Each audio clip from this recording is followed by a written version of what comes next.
du MEDEF, ici à Main-sur-Loire. Voilà. Pourquoi? Parce que c'est un bassin d'emploi important, il y a des entreprises importantes, il y a une dynamique économique importante. On veut aussi avoir des animations, avoir des échanges, avoir des rencontres avec vous aussi au plus proche des territoires.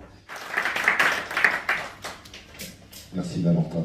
À travers les 122 structures territoriales, régionales ou départementales du MEDEF, en réalité, on retrouve les gros bataillons de nos adhérents, et singulièrement de PME, de TPE, 190 000 adhérents en MEDEF. Le MEDEF dans le Loiret est sur une bonne dynamique, après des années où il était peut-être moins percutant qu'il n'est aujourd'hui. Donc moi je m'en réjouis, c'est aussi le message que je suis venu apporter aujourd'hui. Et le MEDEF s'est réformé pour donner beaucoup plus de poids dans sa gouvernance au territoire, que moi-même étant d'origine provinciale, je suis particulièrement attaché à cette dimension parce que c'est au plus près du terrain que les choses se passent. On n'a pas à rougir de ce qu'on a fait depuis mars 2020 et que le MEDEF a été très contributeur à l'élaboration des mesures de soutien.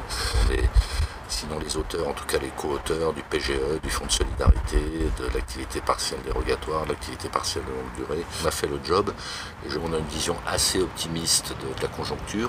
Alors avec deux bémols qu'on connaît tous, les difficultés de recrutement, et le MEDEF s'emploie à aiguillonner le gouvernement pour trouver des solutions, même si c'est aussi aux entreprises de les proposer, ces solutions. Et puis bien sûr les difficultés d'approvisionnement et l'inflation sur beaucoup d'approvisionnement. On encourage le gouvernement à aider les entreprises qui vont devoir relever des défis importants. D'abord sortir de la crise, même si à nouveau on est assez optimiste, mais surtout faire face de manière assez brutale et assez fondamentale à des défis qu'on connaît bien, le défi de la digitalisation qui va nécessiter des investissements massifs, et plus encore le défi de la transition environnementale qui va remettre en cause tous nos modèles économiques.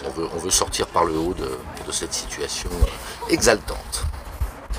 Sur le département lui-même, je pense qu'il est dans la bonne moyenne des performances économiques et en termes d'emploi, mais qu'il y a certainement des perspectives à exploiter de par le positionnement géographique, depuis la proximité avec Paris, enfin de l'Île-de-France, de par la densité des infrastructures, en tout cas routières. Si les efforts entre les collectivités publiques et les entreprises s'intensifient encore, il y a certainement des choses très intéressantes pour ce département pour les prochaines années.